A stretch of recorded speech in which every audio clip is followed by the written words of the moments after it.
Instagram, Facebook, TikTok, Gmail, apapun itu bisa kena hack. Ya, bisa banget.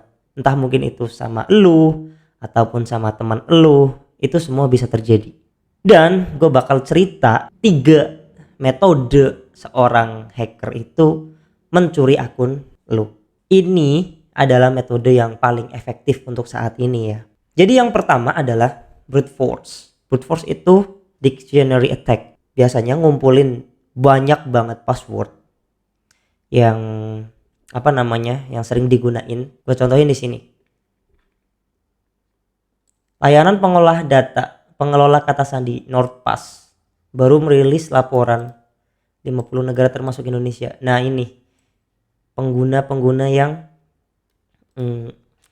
yang passwordnya itu gampang ketebak, 1 2 3 4 5 dan lain-lainnya. Kalian bisa baca sendiri di sini. Nah, pertanyaannya, sekarang password lu unik apa enggak? Bisa jadi kalian pakai password yang pasaran. Itu bahaya banget. Lalu pakai apa sih orang-orang itu ngeretasnya? Banyak ya. Tools kayak Hydra, terus buat cracking passwordnya itu bisa kayak Hashcat, dan cracking password Hashcat itu yang kena hash ya, bukan brute force-nya.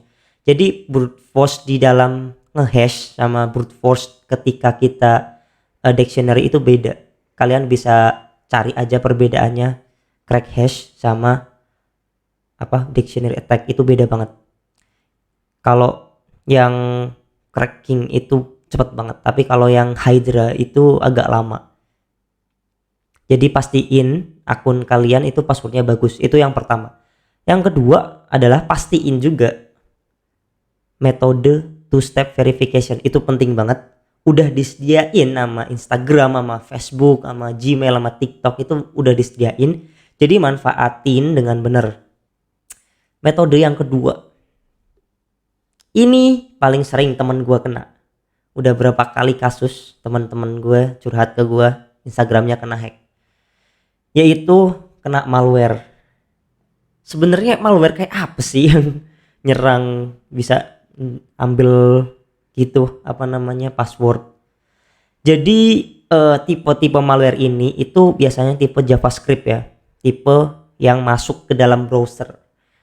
Biasanya berbentuk plugins di dalam Chrome ataupun Mozilla ataupun Edge, Microsoft Edge. Itu ada plugin yang masuk ke situ. Atau bisa juga kalian memakai browser hijack. Selain itu sama aja. Jadi browser hijack itu browser yang udah ada malwarenya. Misalkan ketika ada Chromium yang tiba-tiba ke-download dan terinstall, itu jangan dipakai. Terus ada juga Opera yang tiba-tiba muncul terus tiba-tiba keinstall, itu jangan dipakai. Dan malware itu biasanya ngambil data di dalam storage atau dalam metode hackingnya itu cookie stealing ya namanya.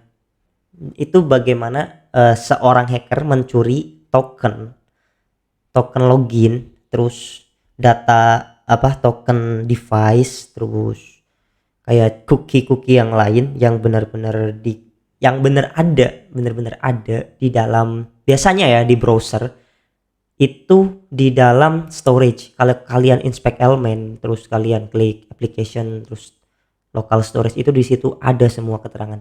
Dan ini kenapa bisa kena? Biasanya kalian itu login misalkan Instagram atau TikTok atau Facebook atau Gmail itu di dalam PC kalian. Jadi di dalam PC terus datanya itu kebaca sama malware itu.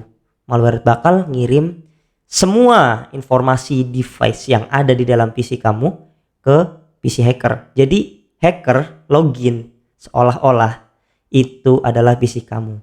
Dan di situ two step verification nggak berfungsi sama sekali. Jadi bagaimana buat ngatasin hal itu? Yang pertama adalah make sure kalian jangan asal download crack. Yang itu biasanya kasus yang paling sering. Terus yang kedua sama kasusnya, tapi ini film ya. Gara-gara film, terus misalkan LK21 kalian download, tapi yang ke download itu malware. Emang kayak apa ya? Kadangan tuh tiba-tiba aja gitu kan, nggak kerasa kita. Nah, yang ketiga adalah kiriman dari orang. Misalkan metodenya social engineering. Nah, itu biasanya diiming-imingi endorse ya, kayak yang terjadi di YouTube sama YouTuber-YouTuber. Mereka itu diiming-imingi duit buat install satu aplikasi ini. Nah, tiba-tiba nggak berselang lama kena hack. Nah, itu yang bahaya. Jadi make sure kalian itu harus deteksi ini malware atau bukan. Kalian bisa bisa lihat di video gue sebelumnya itu ngecek apakah ini malware atau bukan pakai detect it easy, dimana ketika misalkan entropi dari suatu software itu tinggi di atas 7 biasanya, itu udah jelas jangan diinstal, itu malware.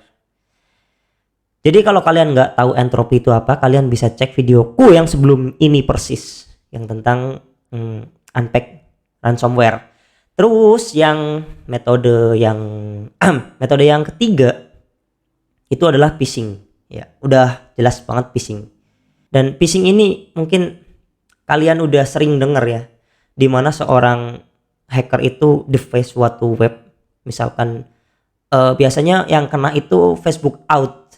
Facebook out itu kayak misalkan login menggunakan Facebook, atau Google out, itu sering banget kena orang-orang. Misalkan masuk suatu web itu udah di device, atau mungkin kalian salah klik link. Nah, itu biasanya siap-siap aja hilang. Terus buat ngamanin itu yang jelas sama kayak brute force ya, itu two step verification. Jadi itu fitur yang penting banget buat keamanan akun kalian. Apalagi biasanya hacker-hacker kan nggak pandang bulu kalian itu siapa. Jadi entah kalian itu orang kecil, orang gede, kalau kena hack ya udah kena hack, hilang. Bahaya. Di situ bisa disalahgunain sama hackernya. Dan yang terancam itu bukan cuma kalian, tapi orang-orang di sekitar kalian. Misalkan diutangin atau ntar kan malah jadi slack sama kalian. Ya paling itu aja. Tolong share video ini, soalnya ini emang benar-benar penting banget buat kalian